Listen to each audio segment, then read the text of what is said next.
within the same chapter of Job. It's Job 42 is the chapter. I want to share verses 8 and then 10. So the backstory is, you know, Job has been allowed to be tested by Satan, and Job starts to get down uh, within himself about his situation and his health and stuff. And he's got three friends that come in, and they give horrible advice. They speak things that basically are telling him he must have done something wrong. He deserved what was happening to him because he's done something and not confessed or what have you. Despite all this, and after Job breaks down and confesses to God and asks for forgiveness for questioning God's authority, uh, when he tries to defend his uh, piety, I guess, because Job was a very, very religious man. He followed God, but I believe his problem was that he thought that he was so I don't know. I'm getting off track here. Let me move this up. Okay. Well, anyways, God finally,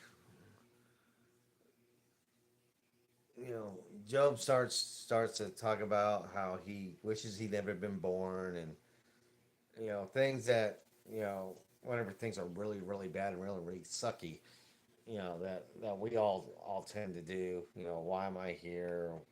Why was I even born? Things of that nature. Um, and he started to question God, and then God finally, I would say, had enough of Job's attitude at that point, I guess, and started just giving Job a flood of questions that opened Job's eyes and make him realize that God has full control over everything. And so now Job comes to his senses, realizes, confesses his sin, humbles himself, and gets himself right back with the Lord. Now, after that, God speaks to Job's friends and lets them know how he's displeased with them because would they were speaking falsely about him to Job, you know, in a matter of how he did things or why Job was going through what he was going through. And so God told his friends this in verse 8 of chapter 42. Now, therefore, take for yourselves 7 bulls and 7 rams, and go to my servant Job, and offer up a burnt offering for yourselves. And my servant Job will pray for you, for I will accept him, so that I may not do with you according to your folly, because you have not spoken to me what is right, as my servant Job has. All right, so he doesn't tell Job to pray for his friends. He tells his friends that Job's going to pray for them. So they gathered up their sacrifices and they went to Job, and Job prayed for them. And this is, and then and then the result, which is what I named this devotion, result is this in verse 10. The Lord restored the fortunes of Job when he prayed for his friends, and the Lord increased all that Job had twofold. The important word is when. When is the word. When the when caused the result of Job's fortune being restored. Not just restored, but being doubled. Because Job prayed for his friends like God had commanded or said to his friends that he would.